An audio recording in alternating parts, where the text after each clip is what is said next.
Good afternoon, everyone. Welcome to another Facebook Live Lunch and Learn with the Center for African American Health. My name is Deidre Johnson. I'm the CEO and Executive Director for the Center. Thank you so much for joining us today. The timing of today's broadcast is appropriate in so many ways. Currently, the news is filled with updates and information about the safest way for schools to reopen in the fall. It was just announced yesterday that DBS will extend its remote learning at least through October 16th. It's a tough time for families right now who are trying to adapt to the challenges that this pandemic presents in terms of social distancing, while also providing for their children and making sure they have access to quality education. So we must remember to take things one day at a time and to be patient with ourselves and others. We'll wait a couple minutes for folks to tune in and we'll get started. I'll go ahead and take a moment to introduce the work of the Center for African American Health in case you're new to us. We are located in Northeast Denver and we have been serving the community for 23 years with a focus and commitment to improving the health and well-being of the African American community.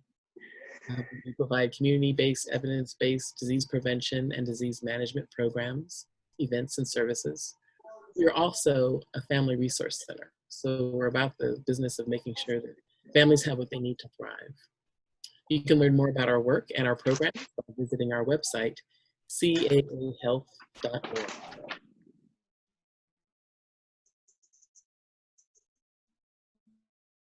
As we excited today to be joined by an extremely influential pioneer of the civil rights movement, specifically in terms of education, Carlotta LaNier. For those who may be unfamiliar with the significant role that Ms. LaNier played in forging a path for people of color to advance in education and society as a whole, I'll provide a brief overview of her remarkable story. In 1957, Carlotta and 8 other Black students in Little Rock, Arkansas, tested the authority of the U.S. Supreme Court's Brown versus Board of Education decision by putting action behind the words upheld in the law. Carlotta and her fellow students, known as the Little Rock Nine, took it upon themselves to formally integrate public schools by attending Little Rock Central High School. Escorted by federal troops for protection from the angry mobs that awaited the first Black students at the high school, the Little Rock Nine made history that year by explicitly demonstrating that it is unacceptable for children of color to receive an education beneath our white counterparts. Carlotta graduated from Central High in 1960. She later studied at Michigan State University for 2 years before moving to Colorado, where she earned her bachelor's degree from the University of Northern Colorado in 1968. She, along with other members of the Little Rock Nine, are recipients of the Congressional Gold Medal, which was awarded by President Bill Clinton in 1999.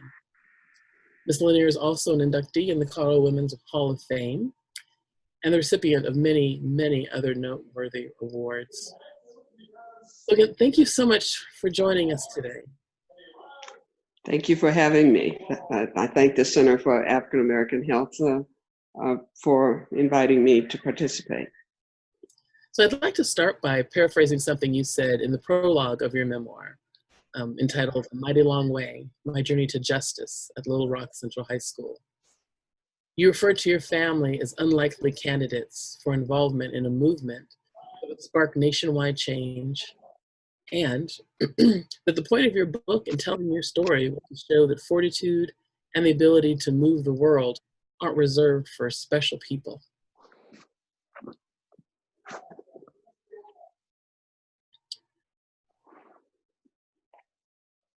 Sorry. So can you share a little bit more about your journey? Sure. The 14-year-old Carlotta Walls was exercising her right to access to the best education possible, and that was available. And Brown versus Board of Education gave me that right. The determination was fueled by those who wanted to deny me that right provided by the Supreme Court decision. As you stated before, I am the only female, actually, of the Little Rock Nine to participate in graduation exercise. You know, I lived through 3 years of overcoming obstacles. So in the end, I needed the diploma to validate my existence, my being in the top quarter of the graduating class from one of the top 40 high schools in the nation. That diploma, along with my report card and the dress that I wore on my first day in 1957, is exhibited at the National Museum of African American History and Culture. So, in a nutshell, that was, I guess, one of the biggest reasons that you have invited me to speak, be a part of this Lunch and Learn. You know, the protests that ensued in response to the outrage surrounding the death of George Floyd, they persist as we continue to hear and see stories about the injustices Black people face in this country. What are your thoughts about the current state of relations in America? Well, if you're speaking of race relations in America, they're divided and leans towards the bad end of the spectrum. There's an old saying, as goes the captain, so goes the ship. And number 45, who is in the White House now, gives permission, really, to those, and fuels the fire of divisiveness. Don't give him cause. Continue with peaceful demonstrations and just let him hang himself. The protests of 2020 is more diverse now than in the past. And I really do want to speak to that because that white privilege is being used for the good within this protest. Whites participated during my day, but not so much in demonstrations. They gave money, they gave support to our organizations. They sat on boards of the NAACP and the NAACP Legal Defense Fund or the Urban League, and gave support through their companies that they represented. They paid for higher education for African American kids who they felt had potential. Some gave their lives, many did, in registering Blacks to vote in the South. There was Cheney, there was Goodman, Schwerner, and the lone white female, Viola Louisa, who left 5 children. So those are the things that I think about during these challenging times that we are in at this moment. You know, it is truly such a continuum. What advice can you share with young people who are poised to make change in society right now through advocacy and activism? Yes, I say first that they should really live by the golden rule. Do unto others as you would have them to do unto you. And they need to know themselves. They need to be centered and educate themselves. Education is something that no one can take away from you.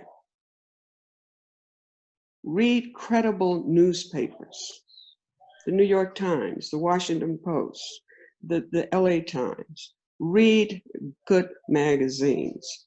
Form your own opinion regarding what is going on in the news today.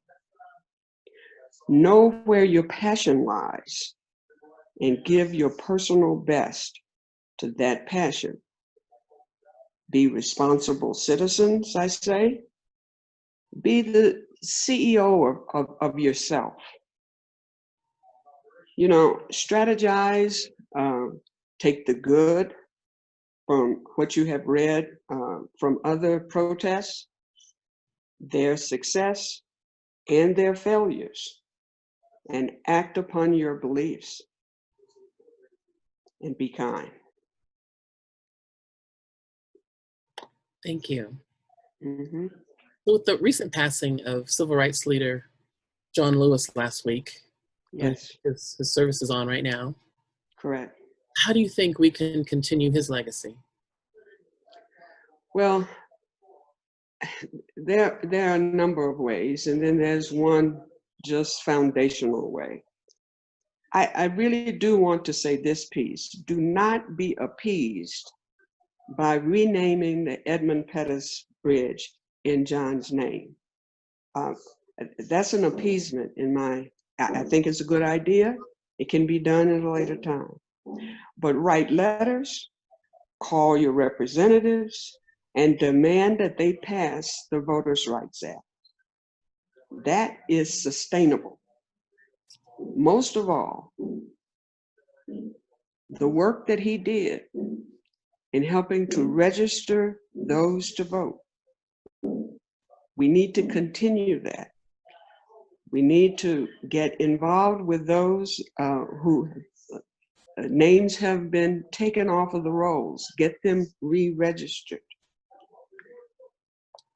But then the biggest thing is that once you're registered, don't let rain, sleet, snow, or sunshine, or what have you, stop you from voting.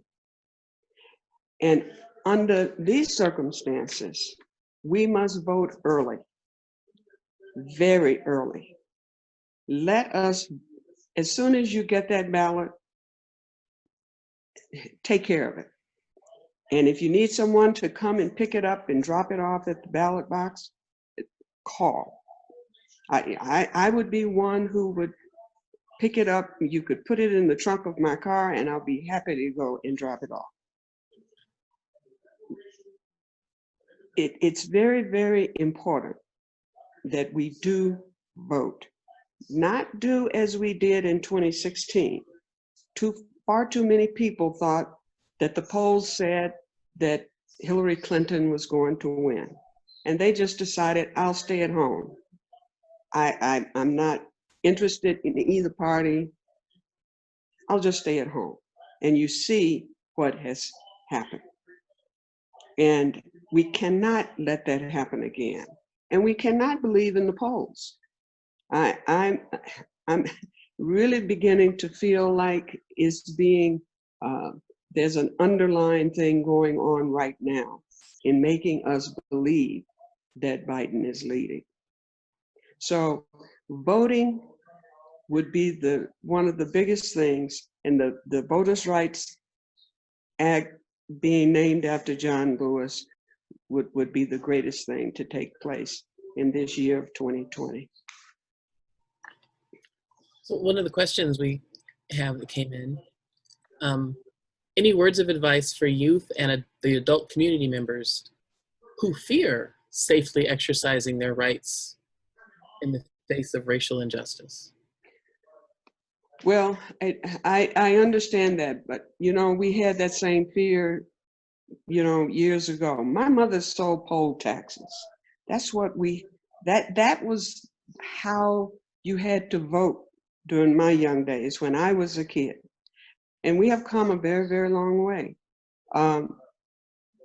People were denied the right to vote even then.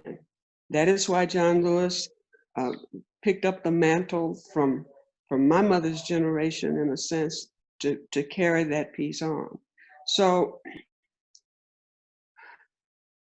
you have to look within yourself and say, what can I do to make this right? And take a chair if you have to go and vote and stand in line. But I would encourage everyone to really help other people understand why the mail-in ballot is the safest thing going. And we are fortunate to live here in Colorado.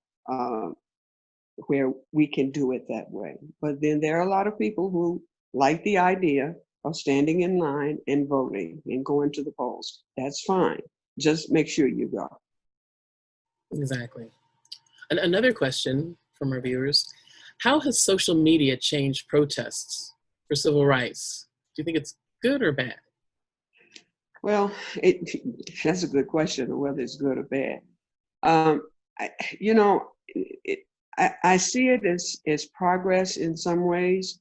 You see, during my day, during 1957, 58, prior to, actually, it was the media that really showed the world what was happening in Little Rock, Arkansas. And news was only 15 minutes of local news and 15 minutes of national news. And there were only two news stories that the biggest two news stories in 19 Central High School and Sputnik. Those were the two biggest AP reports. And just imagine in that 15 minutes, that's what you were hearing.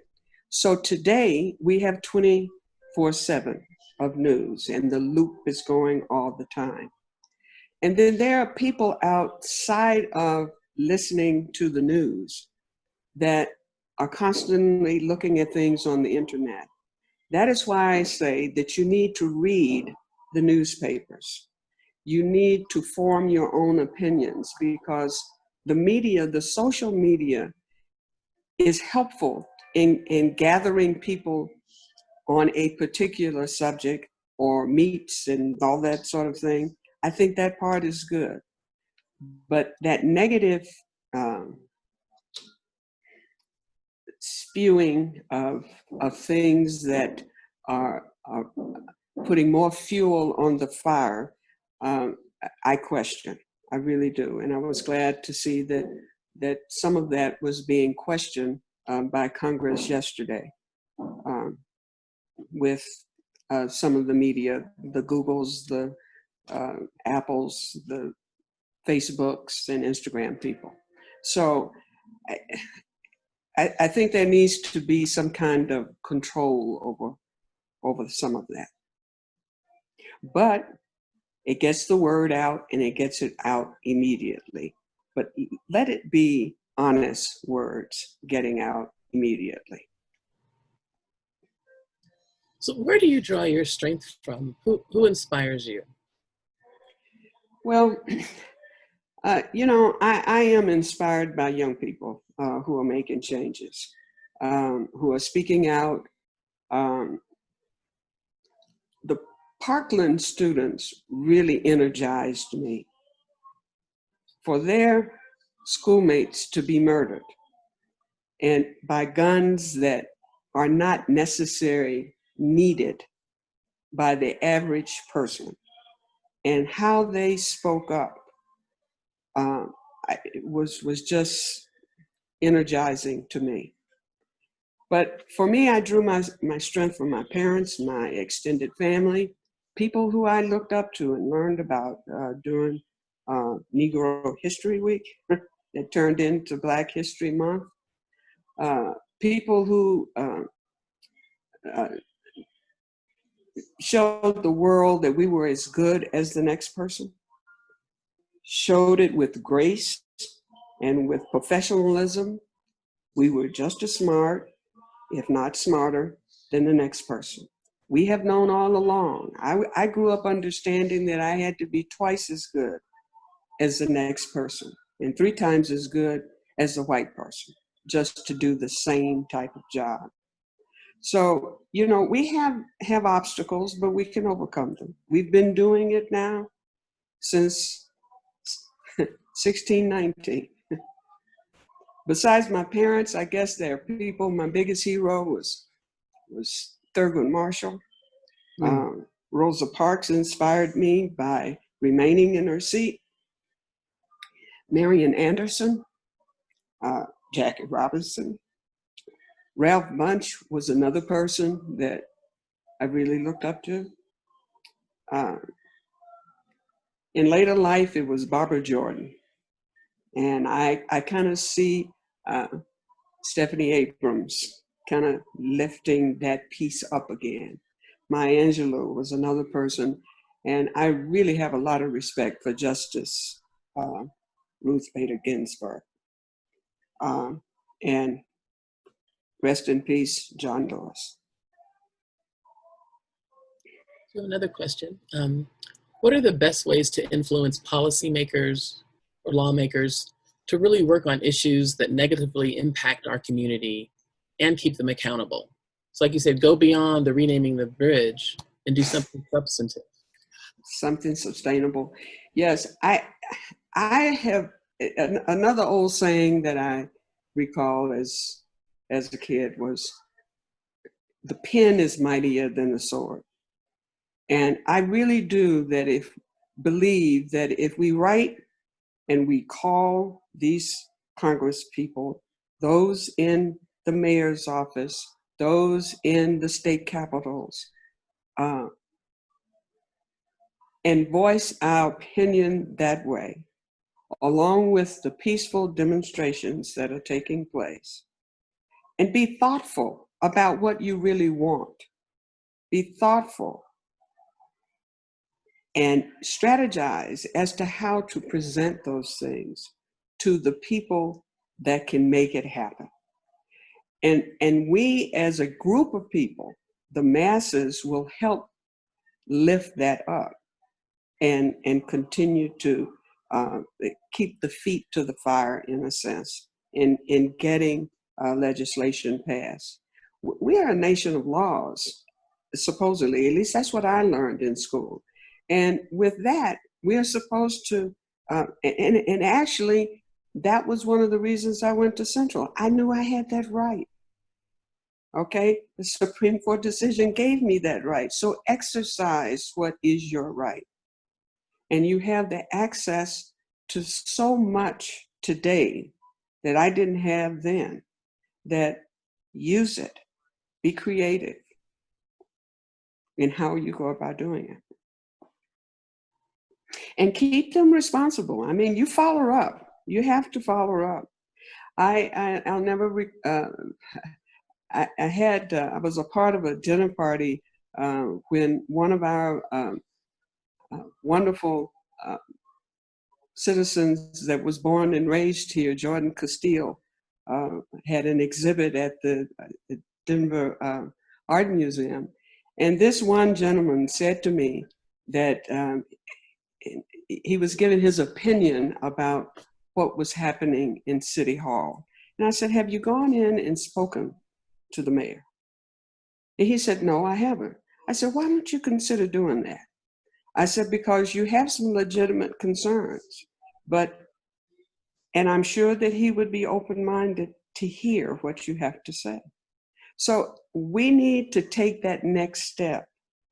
And I will say that, you know, with all the demonstrations and so forth that is going on now regarding the Black Lives Matter, George Floyd, all the unnecessary deaths of Black people, that we have the ability to speak those things and demand in a non-confrontational way to get some of these things done. So you tap those that are good at doing those sort of things. Not everyone is great in speaking to whomever, but they are good at doing the back stuff, keeping you supported. So, you know, find out where your strengths are and do those sort of things. And don't let up the pressure until it happens. Right. You're absolutely correct. So, you know, we're gonna have to close in a bit, but first I have to just thank you for the role that you've had for so many of us. And, you know, I talk to people a lot and it can feel kind of almost a battle fatigue. I know. But then hearing your story, we haven't had any battles. And I Yes, just appreciate you more than words can express. Have a little moment, right, no problem. but just feel privileged to spend this time with you. Well, thank you very much for having me, and I'm so happy to see that the Center of African American History, the Center of African American Health, is now generational, because it is going to take the older people to encourage the younger ones to live the lives that, and healthy lives that we we really want them to have. And they need to be a part of this. It's the young people who are going to make these changes that take place. So we need to just mentor them along the way, not be too hard-headed with them, but help guide them. And, you know, the healthy lives that we deserve. Absolutely. Absolutely. Well, thank you again for joining us today. You're quite welcome. We'll All have right. a video available along with other information on the center. And oh, if you wouldn't mind, that's the name of my book. Okay. All right. Thank you. thank you. Mm-hmm. If you want to, you can show it again, because Sure. after the fact, we're going to buy a few and give some away, because this is so. Oh, I appreciate that. It's a mighty long way, my journey to justice in Little Rock Central High School. Okay. Anytime. So again, this video will be available with other information on the center's website at caahealth.org. Tune into our next Facebook Lunch and Learn on Friday, August 7th. The topic will be mental health and the challenges of our families as we navigate remote learning and the unorthodox start of the school year. Okay. Thanks again for joining us. We'll see you next week. Thank you again, Ms. LaNier. Thank you. Take care. Bye-bye.